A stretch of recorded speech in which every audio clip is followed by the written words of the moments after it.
Hey ladies. So this week I'm 32 weeks pregnant. I'll be 33 weeks this weekend, so pretty soon.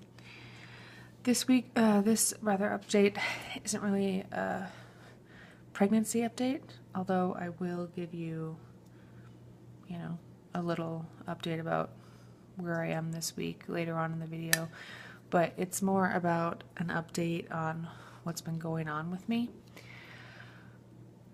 I'm going to start this video out a similar way as one of the ladies that I follow in the IVF community when she went through the same thing in her pregnancy, because I think that it was a really nice way to start it out. And I'll say the same thing in saying that I'm going to express a lot of frustration, but I'm still very, very grateful for where I am and for being pregnant and having this miracle baby. So, yeah, it's not negated at all. But as you guys know, if you've been watching my past videos, or just to catch you up if you haven't, Brian and I switched to an obstetrician office from a home birth midwife just because I wanted to get some more testing done. I wasn't comfortable with it anymore. I felt like I needed to have him and myself monitored more. And apparently it was intuition, because I had an official glucose tolerance test done last week and I failed the first one pretty badly. So I had the 3-hour glucose tolerance test this past Monday and I failed that. I got the call yesterday saying that I am officially diagnosed with gestational diabetes, and I failed 2 out of the 3 of the blood draws, but I miserably failed the first 2. And it was actually pretty interesting to me because I asked for my numbers, and I researched online what's considered abnormal numbers, and the first draw is at anything over 180, second draw is anything over 160, and third is anything over 140. My first draw was 247. Really high. My second draw, an hour later, only went down to 230. Only 17 points. So, obviously, I'm not creating the insulin that I need. But for my third draw, within 1 hour, I went down to 123 from 230,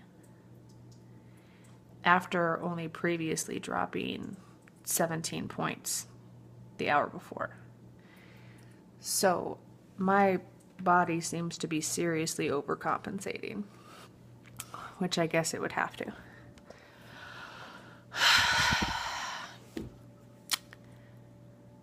I'm really frustrated. I cried a lot last night. I feel very grateful. The silver lining is that hopefully we caught it early enough, even though I'm over a month late in doing this test, to prevent Hunter from getting any of these side effects. But he's not an overly big baby in any way. But hopefully we caught it early enough to prevent him from, being susceptible to childhood and adult obesity and diabetes.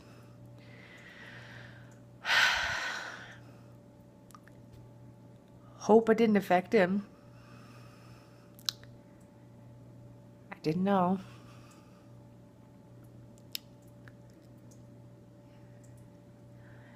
So I am worried about him. worried about me. I'm worried about delivery now.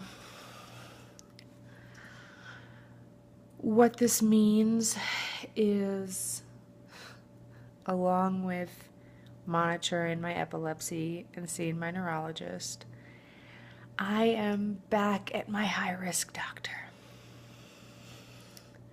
So now I have my neurologist, I have my obstetrician, and I have the high-risk obstetrician, potentially a dietitian, and potentially somebody else, another doctor.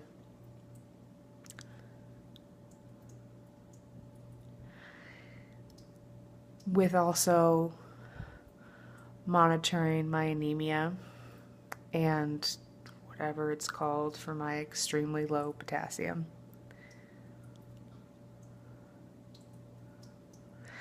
You guys, my body is just not handling this well right now.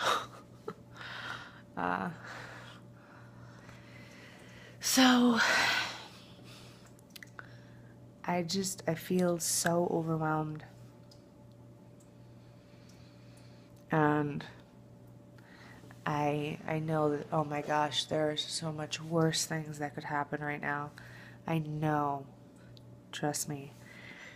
And I am so grateful that my epilepsy has remained under control, that I haven't had any seizures and fallen, and that Hunter is okay, and through all my spotting and hemorrhaging in my pregnancy, that he's still strong and just doing great.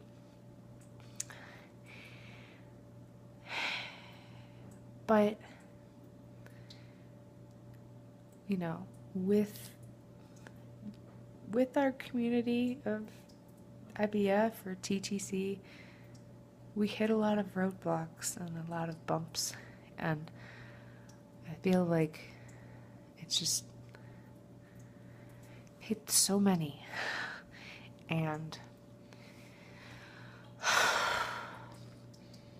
I'm running out of different kinds of roadblocks to hit, so maybe I could think of that as a good thing, but right now I'm just worried that I'm gonna hit a bad one. So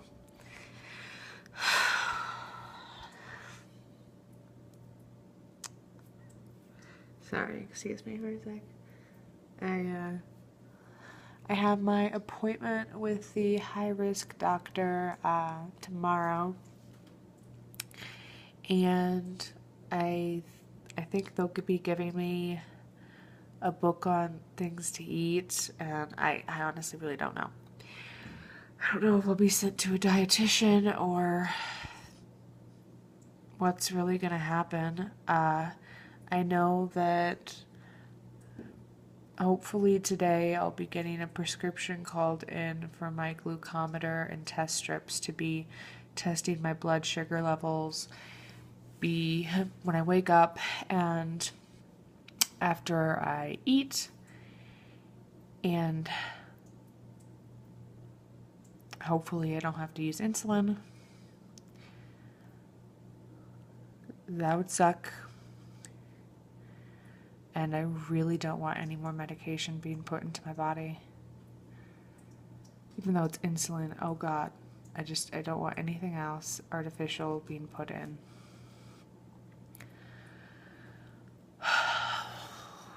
So, another road that we're going down. I thought that everybody just kind of had gestational diabetes, that it went away right after pregnancy. But apparently that's not the case. When I was researching it last night, because I've developed it during pregnancy, some women keep diabetes afterward. And a third of women are glucose sensitive afterward. And I'm 25 to 50% more likely to develop diabetes later on in my life now. So that's a bummer. That's a big bummer, man. So I'm getting, used to this thought. And as I said, I don't want this to be looked at as, or I'm sorry if it is, a big bitch fest video. I'm having trouble managing all these different things with my health right now. I just want to be able to focus on being able to come to terms with that I'm about to have a son, and everything that entails, and the changes in my life that are going to happen, and just getting used to that. But I feel like I can't even start to grasp that right now because I'm focused on everything else. And I don't really, I'm at a point where I wish I was just kind of farther along so that I could be induced or something and just know that both him and I are safe and have my body be happier again, because it's not happy with where it is right now. So, but I'm going to end the whole gestational diabetes thing, and I'll update you guys on how it goes later. But with week 32 of pregnancy, I'm getting a lot of pressure in my abdomen. He, I think, is still breech right now. Another thing. So I'm doing all different types of positions. If he's still breech for another week, by week 34, I think they're going to be talking to me about manually moving him. So, but I'm still getting a lot of pressure, especially sometimes when I urinate, and I don't have a UTI or anything, so it's just, I think everything's just kind of pushing down a little bit. I'm getting really bad neck aches, and I think that's just because of, and kind of between my shoulder blades. I think that's just because of maybe the increase of my chest, the increased weight in my chest, and I'm getting a lot of leg cramps more. I use a lot of heat packs for them. I use heat packs kind of all over my body for my muscles, just because otherwise I can't sleep. And a little bit more insomnia off and on. I'll wake up, stay up, go back to sleep, or I'll go to sleep later. It kind of comes and goes of when I'll be, wide awake. But I'm definitely my sleep is much lighter than it was. So, but that's about it. Obviously, everything else was a little bit bigger this week. So, I'll give you guys an update, maybe tomorrow or the next day on how everything went. I hope you guys are doing great, and I'll talk to you later.